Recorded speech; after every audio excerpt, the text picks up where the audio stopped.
Some perfumes, they smell nice, but others, they transport you. They take you to places that you've never been. They make you feel things that you've never felt, and they leave a lasting impression to last you a lifetime.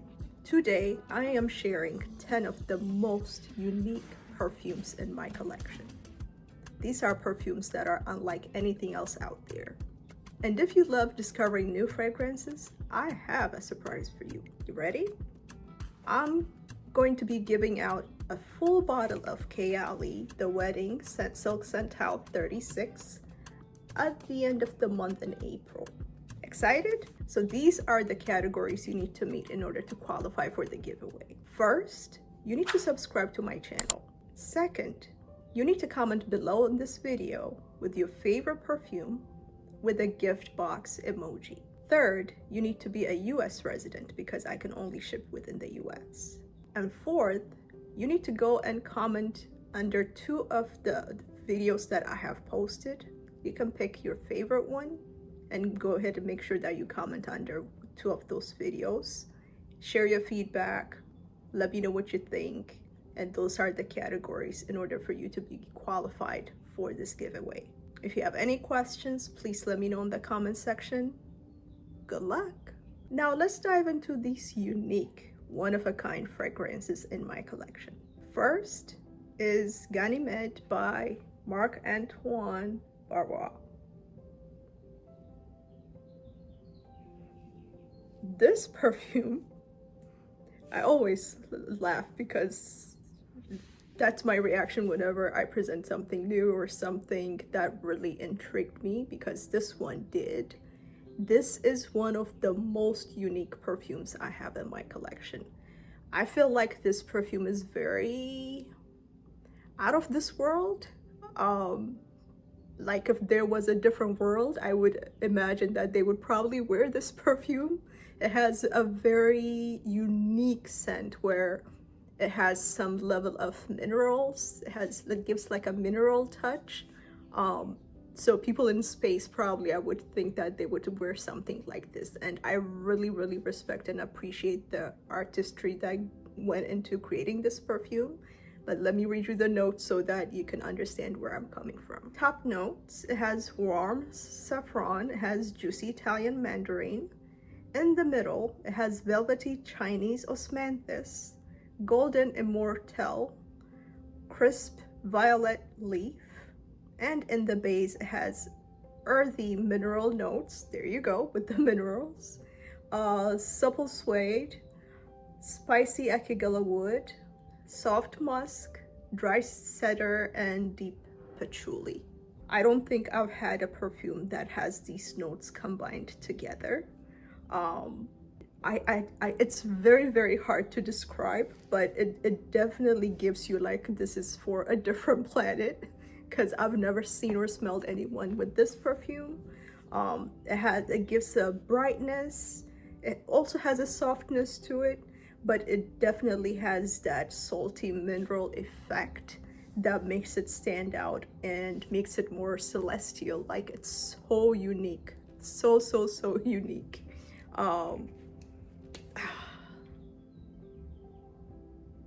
It kind of smells normal, but at the same time, you cannot hide behind the uniqueness. And would I wear this? Oh, absolutely. I do wear it. And I feel different every time I wear it. Because again, this is the type of perfume you will not find anywhere else where people wear it on a regular basis. Because of how different it is polarizing, very polarizing. I find men gravitating more towards it than women, but I love unique scents like this, and that's why I wanted to highlight it for this video, and it really does stand out.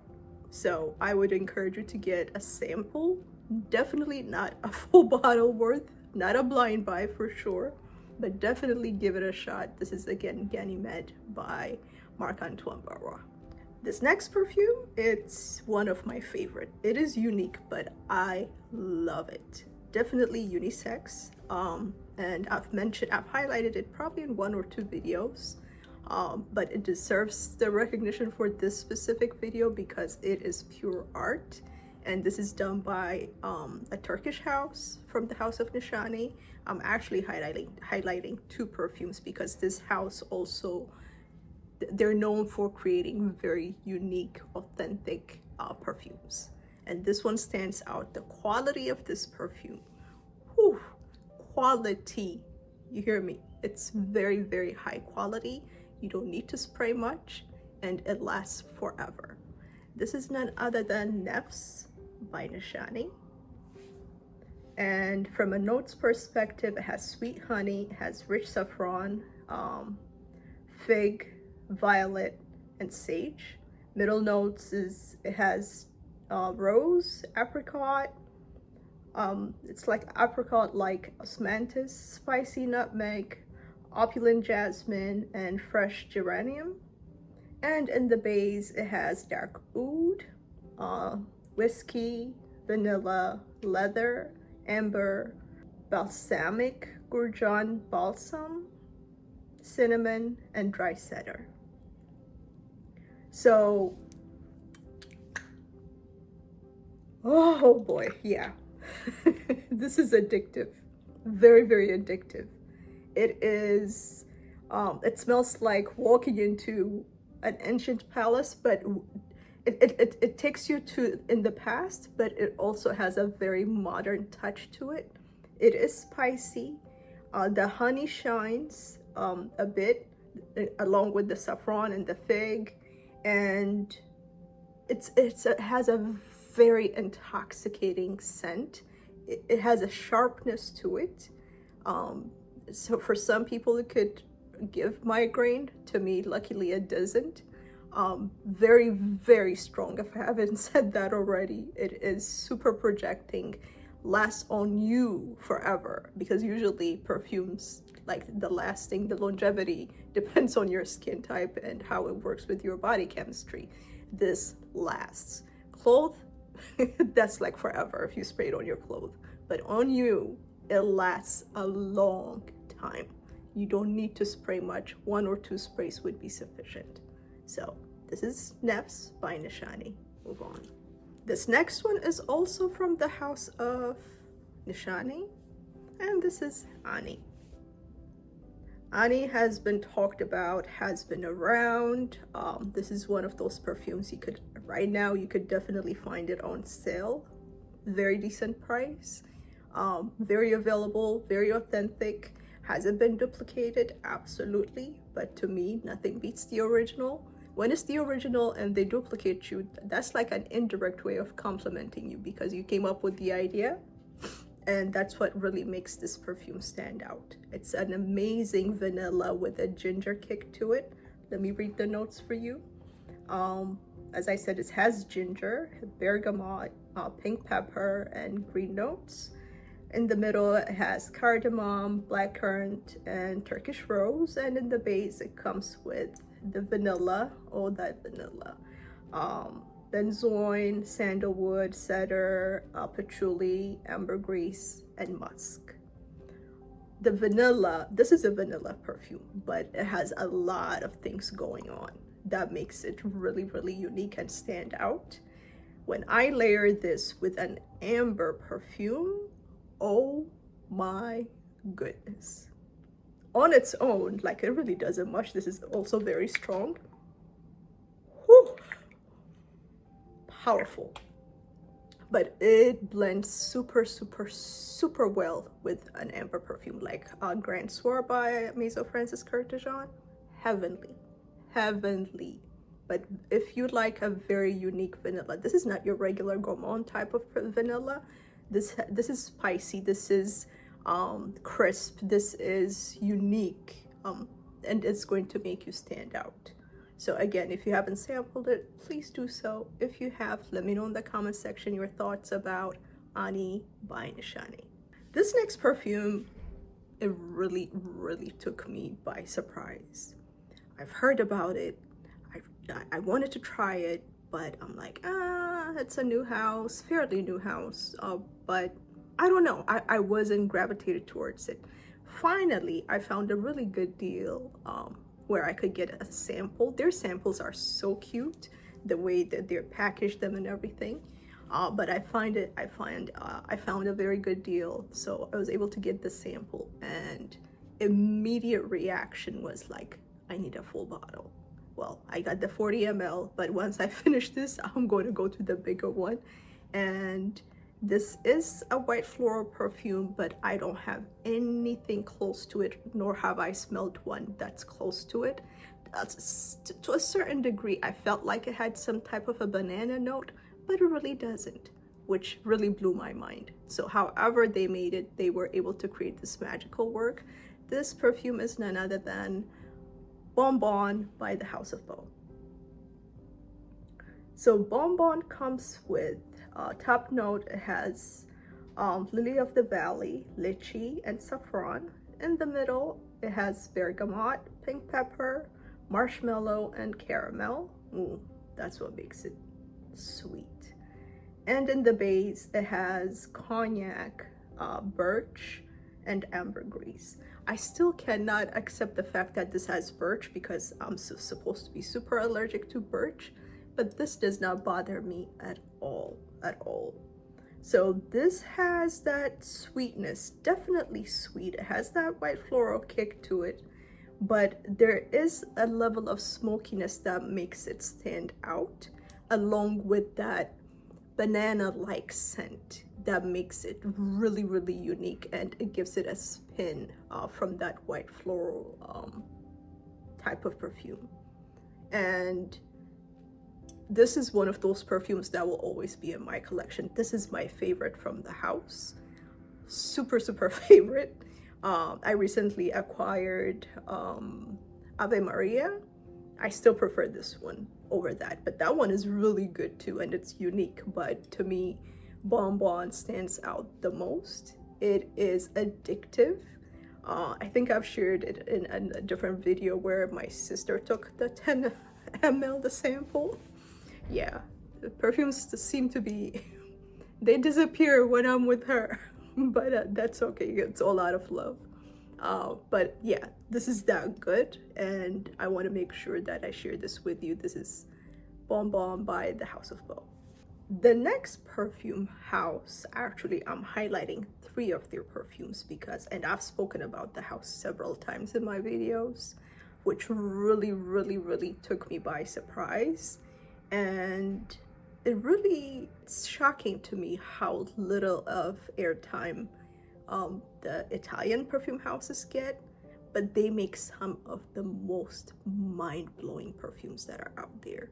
And this one stands out to me the most because it is so creative, so unique, and it's from a house or a perfumer who used to be a chef. By now you should know who I'm referring to. And now he is into the perfume world. And this is none other than Lorenzo Pizzalia. I have 3 perfumes, as I mentioned, that I'm highlighting. The first one is my all-time favorite, Py Rhum. This, I have quite a few boozy perfumes. I haven't been able to find something that's close to this. He put his heart and soul into this. This is deep. This is dark. This is boozy galore, but the most delicious boozy perfume that I have ever smelled. Ever. Let me read you the notes. It has bourbon vanilla, Madagascar vanilla, Tahitian vanilla, boozy rum, and tonka bean. So already there are 3 types of vanillas on the top, along with rum and tonka bean. In the middle, it has sweet caramel, oh Jesus, take the wheel, patchouli, and white flowers. So 2 additional sweet notes in the middle, and the patchouli is there probably to give it a little bit of earthy feel. And in the base, it has black vanilla husk, Indonesian patchouli leaf, smoky oud, and aged rum. I don't know what else to say about this perfume. I mean, if it doesn't tell you sweet and boozy, I mean, you've already heard how much sweetness there is with all the vanillas, and you've already heard the booziness from the rum, aged rum and boozy rum. Like, yeah, and the caramel on top of the vanillas. Like, this is heavenly. Initially, it will punch you in the face because it comes off very, very boozy. But the dry down, you just have to linger, just go through the journey. I haven't had a perfume that has made me feel and experience the journey of a perfume, like the layering, as much as this perfume has. And then the end, the sweetness at the end. Whew, Lord have mercy. This is good. It's really good. Again, controversial because not everybody would appreciate such a strong boozy perfume. I do. If this is too much for you, there is another one called Van Ecstatics. Same brand, same perfumer, much less boozy than Van Py Rhum. And you would probably love that one more, but to me, this is the original. I just love this. So if you haven't put your nose on this one, I would strongly urge you to do so. Price-wise, much affordable compared to some of the perfumes that are out there. Quality-wise, projects well, lasts long. It doesn't bother my nose. To me, that's the #1 test for a perfume. Like, does it bother me or not? If it bothers me, it won't last. This does not bother me.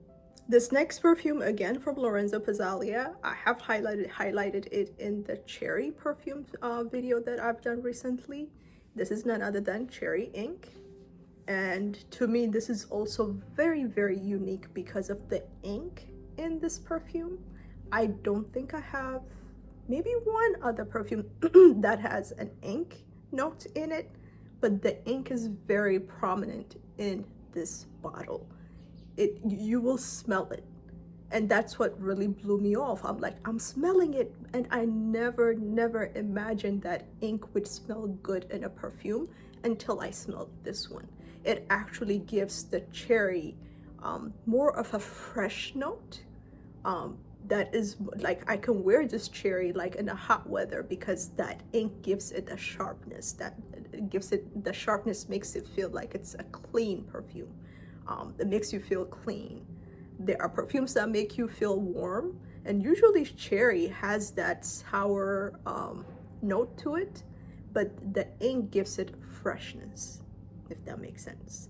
So note-wise, again, it has cherry, sour cherry, almond, rum, black pepper, and bergamot.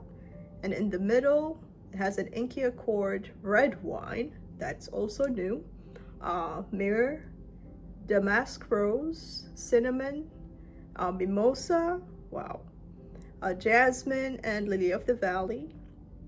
And in the base, it has tonka bean, wood, precious woods, vanilla bean, rich benzoin, amber, musk, patchouli, and oud. It even has oud. Good God. That's why, like, I really appreciate Lorenzo Pizzalia, because he is so creative, and like, you need to know what you're doing in order to be able to use all these heavy different notes and create something magical like this.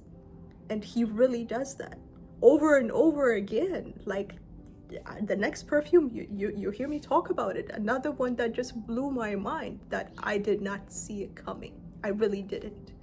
So this is another good one to try if you haven't, and I will continue to try his perfumes because I really appreciate his artistry. And again, he was well, I don't know if he's still a chef, but I know he was one.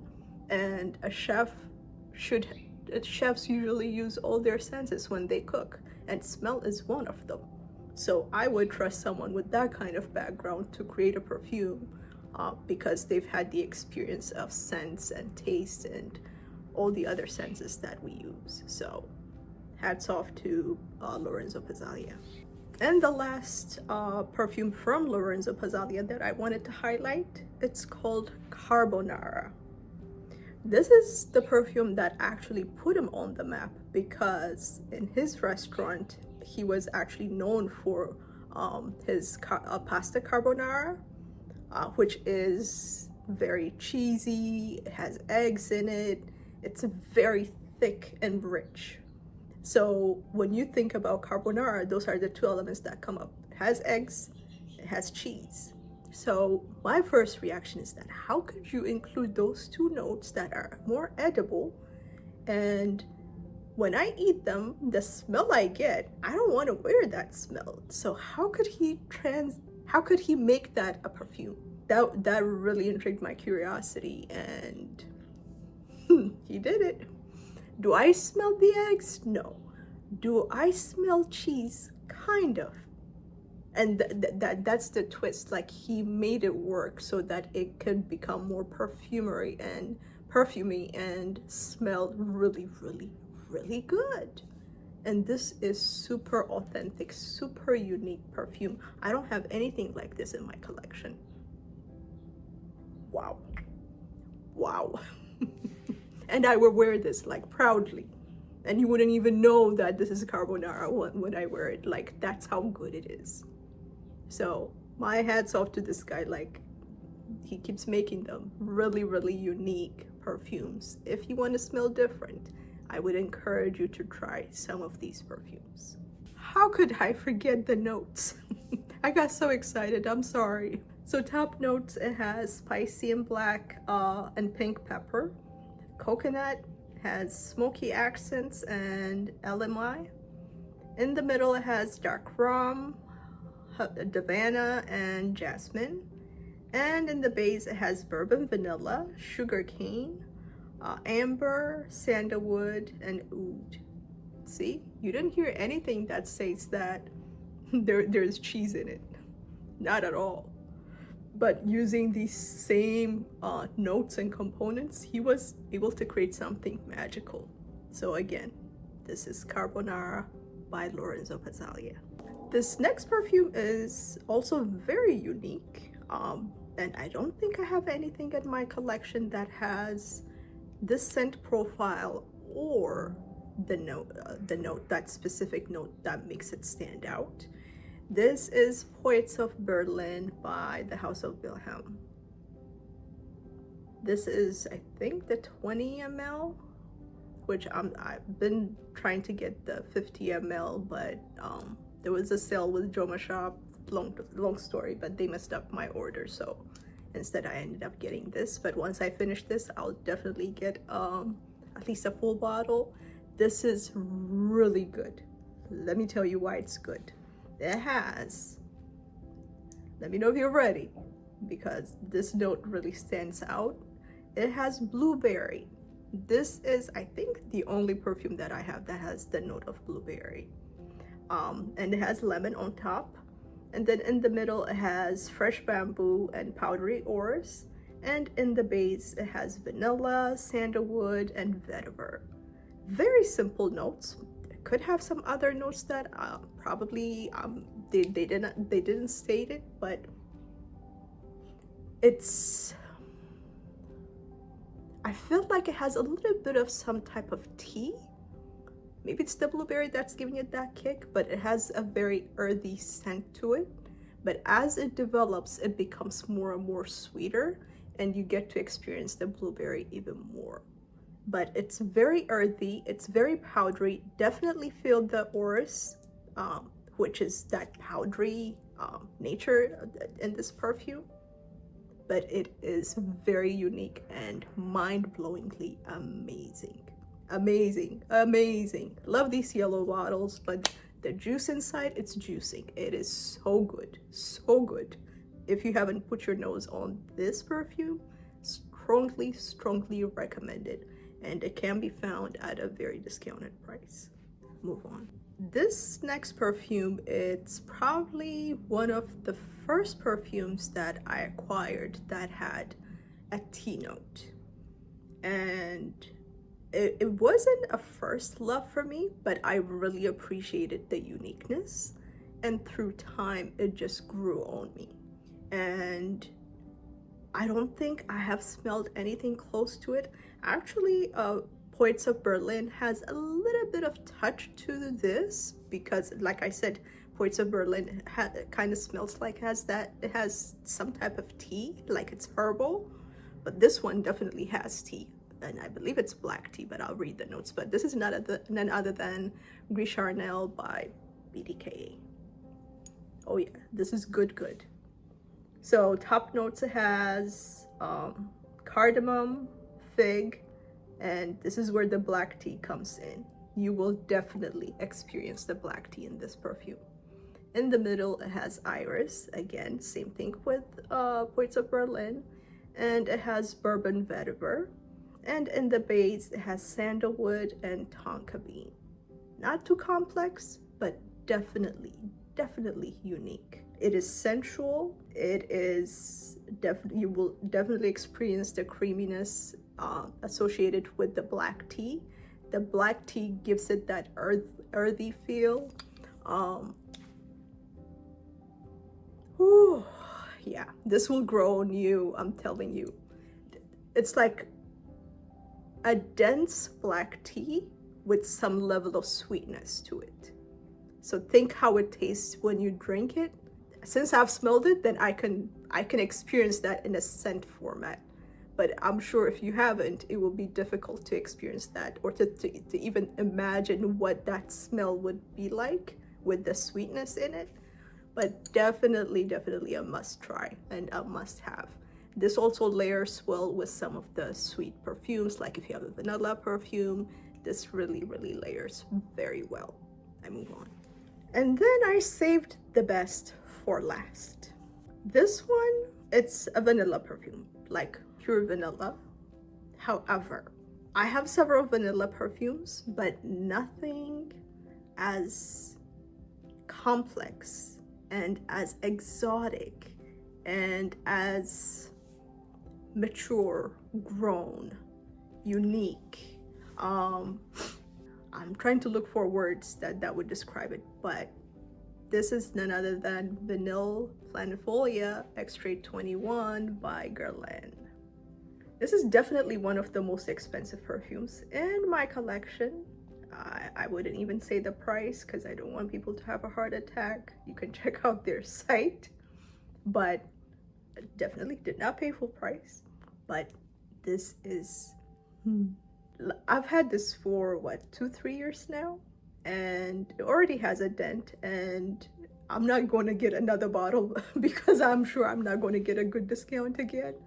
But I'm making sure that I'm not abusing this perfume. This is, let me smell it.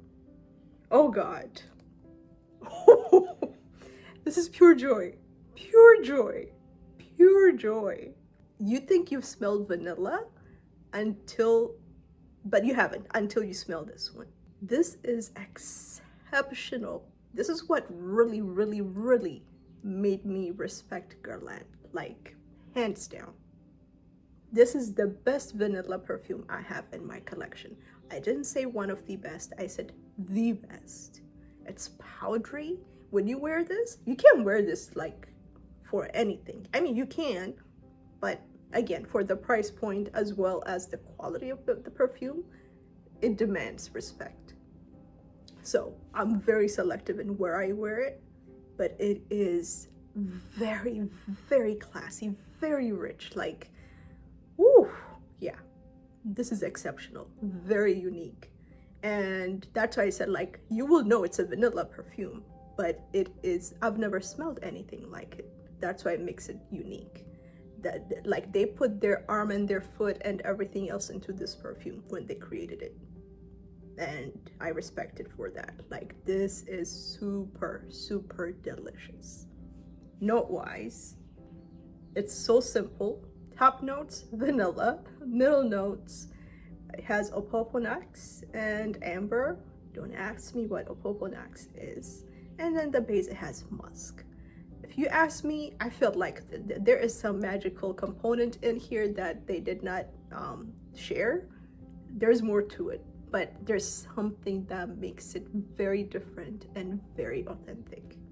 So if you want to smell that way, get a sample, because the price would probably be a bit hefty. But if you find it somewhere, if somebody's getting rid of their bottle, I haven't seen one because this is, yeah, on demand, in demand. But if you can find it on sale, jump on it. Jump on it. Worth having. So that's all she wrote, folks. Those are the 10 unique perfumes I have. I have a few others, but I wanted to keep it to 10 so that the video is not too long or overwhelming. But I hope you guys enjoyed this, and I hope you found something that you want to try, you want to experiment with. These are definitely unique perfumes, and all of them are, to me, exceptional, and all of them are wearable. Sometimes unique perfumes is like you smell it and be like, ah, no, not today, not ever. This is not one. These are not one of them. So I hope you give it a chance. Pick one, run with it, see if you like it, because I know each person has different taste, but to me, these are exceptional. So thank you for watching once again. If you haven't subscribed by now, please go ahead and do so, especially if you want to be considered for that giveaway. Definitely need your subscription. For those who have subscribed, this is my way of saying thank you, and I appreciate you for sticking with me and making sure that you continue to watch my videos. I really appreciate it. So until the next one, take care of yourself and stay fumed.